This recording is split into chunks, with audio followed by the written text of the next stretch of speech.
Welcome to Takeover, the most underrated sports debate show on your wait, my bad. We're not in the studio. We're not in the prison cell of the study room.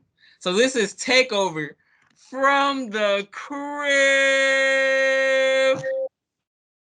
You feel me? Who are you two? Well, Cam, they already know who I am, but just in case they're a new viewer or they haven't been paying attention, my name is Josh. And of course, my name is Deandra. It's your boy Cam. We in the crib. We drop weekly. Welcome to Takeover. Yo, hey champ. Yo, we play it all tonight. Yeah, need it all in advance. The opposition know we're ready for it. Like a supper we eating, it won't be the last. Grind all the muscle, pull up.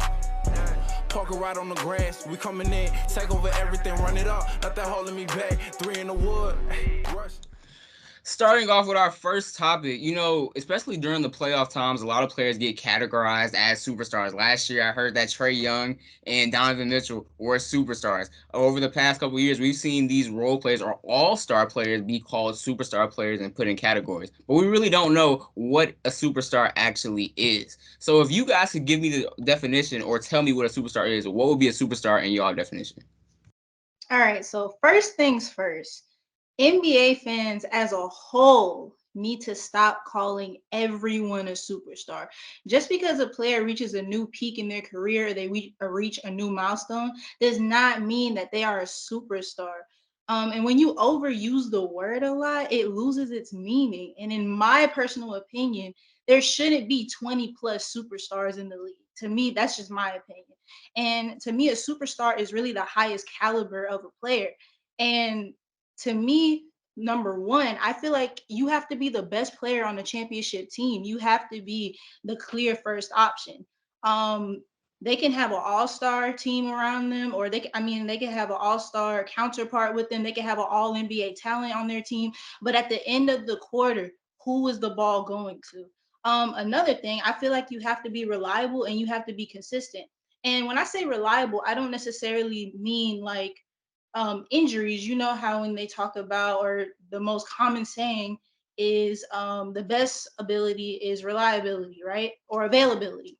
So I'm not necessarily talking about that, even though that is true, but I'm speaking more about the Kobe's, the MJ's, the Donovan Mitchells, the Russell Westbrooks, when I'm talking about who's going to give it their all on the court every single game, who's going to lay it all out on the court every single time.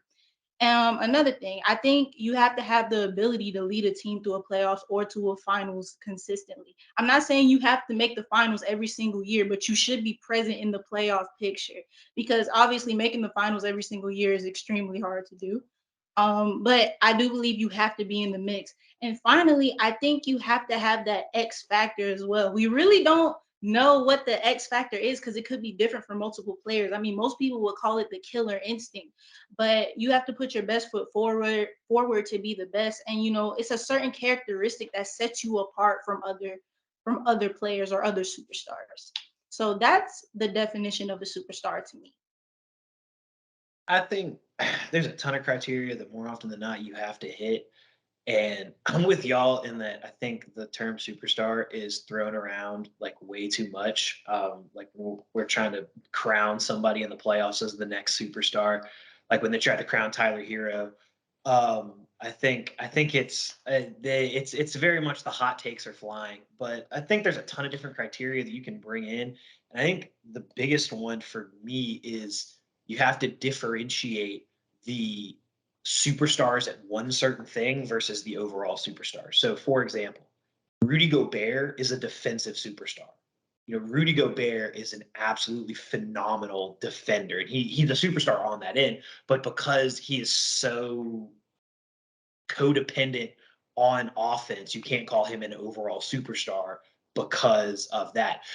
Arguably, that's the same argument for Trae Young, because Trae Young is a superstar on offense who can absolutely carry the load and guarantees you a top 5, top 10 offense in the NBA. But he's so awful on defense that he has to be that good on offense. So Trey's borderline. I think Rudy's up there, but I'm with Deandra on a lot of the ones. I think you have to be contending for an All NBA spot, preferably first or second team every year. if you're an All NBA third teamer, I think that would be considered a down year for a superstar. I think I like DeAndre's point of reliability. I think you have to consistently be delivering. So you can't have the 9 point or 12 point games all the time. You have to have it's a lot more of if you have a bad game, oh, he had 19, he had 22, he had 24. And I think the other big one is everything that your team does has to revolve around you. So, for example, Giannis Antetokounmpo on offense, everything that they do, all of their actions are built around Giannis, either getting downhill or screening and rolling to the basket. But on defense, everything they do is built around him roaming the middle. So something like that, to me, that's a superstar when they are legitimately the sun that all of the other players orbit. When everything that all the other players on in the organization do, when everything they do revolves around building up to them, that's a superstar to me. Okay, I kind of like that from you guys. I think it's kind of hard because the league is I think is more talented than it's ever been before. So all these players out of nowhere, maybe all-star caliber players, but not necessarily superstars. And I honestly narrow it down to three things when I'm judging who is a superstar and who's not. And the first thing is you have to be a dominant scorer. In this day and age, I feel like everyone's looking for the guy who can light up the scoreboard, whether it's a Steph Curry or like Josh said, Trae Young is a superstar on the offensive side of the ball. And I think the second thing you have to say is I think you have to be a freak of nature in some sense, and you have to be able to dictate the flow, the actual flow of a game.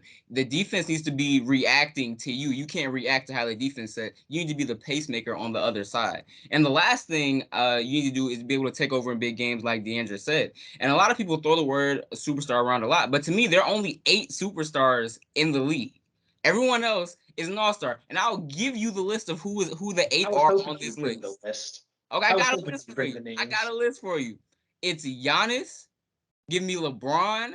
Give me KD. Give me Embiid. Give me Steph, Jokic, Luka, and Tatum. Those are the only superstars in the league. Everybody else is an all-star caliber player because those players elevate themselves and elevates their teams to a different level every time they're on the court. And it's definitely a curve. And it's okay that to not be a superstar player as well because some other all-star players affect winning just as much. CP3, wherever he goes, that team wins. Klay Thompson is probably the 5th greatest shooter of all time, but he's never been a superstar. And same thing with guys like Dame. They've been really good too. What's up, Josh? I have a question. I just want to get your thoughts on it. Where would you put Kawhi? See, it's so tricky with Kawhi because I mean, at the same time, he's gonna get hurt one part of the season, and then he quit on his team the other part of the season too. So it's like, how picky are we gonna get there? So that's the Okay. only reason I wouldn't put Kawhi. Everyone knows how great Kawhi is, though, but it's like, is he gonna be there? It's too many questions about him. That's why I Okay. didn't put Kyrie in this. As great as he is, like, is he gonna Kyrie's be not. there? Yeah. No, I wouldn't. Kyrie's nowhere near a superstar. That's what I'm saying. So it's kind of hard because I mean you have to the best ability is availability, right? You got to be there too. So I I have, gotta I gotta put that in well too. I have a question, guys. Okay, go. So, Cam, you brought up scoring, and then Josh, you talked about how one player could be really good at one thing, but they might be a liability on the other side of the ball. So, do you have to be good on offense and defense to be able to be categorized as a superstar? Or like, can you be really good at this one thing that you're so good that it doesn't even matter? I think you have to be. I think you have to be. You. I don't think you have to be good on defense. Steph Curry is not a great defender, but I mean he'll Either he'll is Luka. he'll torture he'll torture defense repeatedly. I don't necessarily think you have to. Luka isn't a. We know Luka can't play no defense, I but think he'll it give you comes 40. down because Luca at least has tools to be effective on defense, and it's not to the level of Trey Young where it's like the moment Trey gets switched on to somebody that's a half decent scorer, you're like, well, there's 2 points. Um, I I think it comes down to if you offense is more important than defense, especially in the modern NBA. That's for sure. So I think being an offensive star makes you more likely to be a superstar. I think defense helps your case, but I don't think not being a good defender is going to kill your case. That's why I also said freak of nature too. I mean, everybody that's on my list besides Steph is like 6'7" and up. So you have Yeah. to be a bit odd to be a superstar as well. So that's what I think. So you don't got job there? Nah, he's not a superstar. Not yet. He's not. All-star caliber player, not a superstar. We're going to talk about some football. We didn't get a chance to talk about the draft, which is my favorite personal thing in the world. But this year's quarterback class was consistently described as below average, subpar, lacking a true star. Some of these guys might not even be starters. So we're gonna give you the correct answers here, guys. Who is who is going to be the best quarterback out of this class? To me, it's the Falcons pick. It's Desmond Ritter. I think he really fits the Falcons system, and I think he's just the most NFL ready out of all the quarterbacks that I've seen in this draft. And you look at what he did in Cincinnati. He threw 87 touchdowns. He never had a season where he threw double-digit interceptions. He's very Matt Ryan-esque. And some Atlanta fans may not like that, but I'm sure Josh loves it. He doesn't make a lot of mistakes. He makes the deep ball throw, and he's a pocket passing QB. And also, especially with the attribution of Drake London, his favorite target in Cincinnati was Alec Pierce, and he was 6'3", 212. So he's good at throwing the back shoulder pass, and he definitely has an arm to get it out there. So I think when as far as it goes for fit and who's gonna and putting players in the right position, I feel like Desmond Ritter has the opportunity to be really good in a Falcon system. And and honestly, if you the Falcons, I would start him. I don't trust Marcus Mariota. He's a gimmick quarterback, and Felipe Franks is just, I don't know. He's just okay. So I would really have Desmond Ritter there. I think he has the best opportunity, especially, I mean, the NFC South is kind of wild, but I think he'll definitely have the best opportunity to be great or to be really good. So I think I'd pick Desmond Ritter as the best quarterback. So I actually chose Malik Willis. I think that he has the most upside and the highest ceiling in the rookie class because obviously he has the arm talent. He can get the ball downfield and make those difficult throws that a lot of NFL QBs make. He's very athletic, along with the athletic build too. He has the ability to run the ball and use that as a threat as well. One of the most glaring factors about him, though, would be the lack of competition he had at Liberty, but also feel like he also had a lack of teammates. You know what I mean? Like he didn't really have a lot to work with. And I feel like if you get him into a professional setting and you get him some NFL talent, I think that will really maximize his talent. Now, the only thing I will say, I do feel like he needs to take time, like to clean up on certain aspects of his game. I think he needs to develop some mechanics, but I do believe like competing against the best of the NFL and learning behind people, even if it is the likes of Ryan Tannehill, I believe that he will be able to maximize his potential. Yes. Ryan said he ain't teaching him. He ain't helping. That's not his job. That's not Okay, Ryan's job. okay. He's not Even if helping he's him. not, even if he's not teaching him, you can learn by just watching something like, oh, Ryan Tannehill just threw like 5 interceptions. I know not to do that, like the obvious. So, but obviously he has the best upside. I feel like he has the best upside. I think if he reaches his full potential, I definitely believe that some of these teams that passed up on him in the draft will regret passing up on him. I follow the draft very closely. It's one of my favorite things to do. And I understood why a lot of people had Malik Willis as their QB1 on their big boards because, like DeAndre was talking about, the upside is there. He's got the physical tools to be a good NFL quarterback. The issue is it's going to take him at least 1 year, maybe two, to get to where he's even an average NFL starting quarterback because he's coming out of a very simplistic offense at Liberty that was made very easy for him because it was a lot of RPO, one read plays where he didn't have to do too much processing that he'll have to do at the NFL level. So my QB1 throughout the entire time I was reading all these scouting reports was Desmond Ritter. And so I'm sticking with that pick. Desmond Ritter is going to be the best NFL quarterback. I think, so first of all, his floor is insanely higher than Malik Willis because if Malik Willis sits on his floor, he's never going to start a game in the NFL and he's going to be, a backup that everybody passes around like Geno Smith thinking, oh, maybe I can get something out of him. But Desmond Ritter can come in tomorrow, like Cam was saying, and he can come in tomorrow and challenge Marcus Mariota because he's very similar to Marcus Mariota in a lot of ways. They both are good at getting outside the pocket and extending plays. They both have they both are relatively good at progressing through the defense. The difference is Desmond Ritter's deep ball is worlds better than Marcus Mariota's ever was. And that's why I'm picking Ritter, because I think Ritter can, like I said, can come in tomorrow, but he'll be a good NFL starting quarterback because he's already shown that he can work through his progressions at Cincinnati. He took an AAC program and put them in the college football playoff. That has to count for something. He's got a great deep ball. The only big question is potentially accuracy, but a lot of that, I think some of it might be mechanical. I think you can fix that. I think the other part of it is, I just think he's got to get in there and get some reps with some NFL caliber wide receivers, and I think he'll be good. You got to start him this year for the Falcons because you got to figure out if you want to go trade up for Bryce Young or C.J. Stroud, or if you can stick with the Cincinnati boy. So I got Ritter.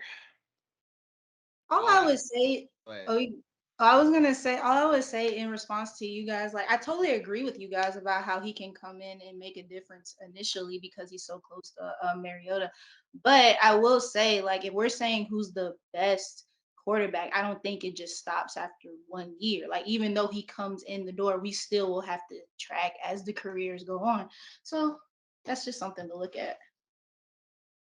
all I know is he gonna get sacked by Cam Jordan, just like Matt Ryan did, just like all the other Atlanta quarterbacks did, Josh. So get Yeah, ready this for guy can that. I just actually want you move. to get ready. Get He ready. can actually run. We don't have to watch Matt Ryan lumber his way to 7 yards. He's got 4 or 5 speed. He can move. Okay. All right. All right. But that's gonna wrap up our episode, guys. Do you have anything to say? Oh, man, I'm actually going to be quiet for once. What? No. Gosh. Dear Jesus, it's gonna snow tomorrow. But you know, like the video, subscribe to the channel, leave us your take so we can respond to you guys. We haven't received one of those in a long time. And we want to talk to you guys. We want to communicate with you guys. So send in the takes. Definitely do that. And thanks for watching. Takeover out. Yeah, we play it all in night. Yeah, need it all in advance. The opposition already ready for it. Like a supper we eating, it won't be the last. Grind all the muscle, pull up. Parker right on the grass. We coming in, take over everything, run it up. Nothing holding me back. 3 in the wood, rushing. I don't like Dutch, don't even matter, you know I'm a face. And when I roll a paper, I like to go double. Run up a check, flip a W, make it an M. I need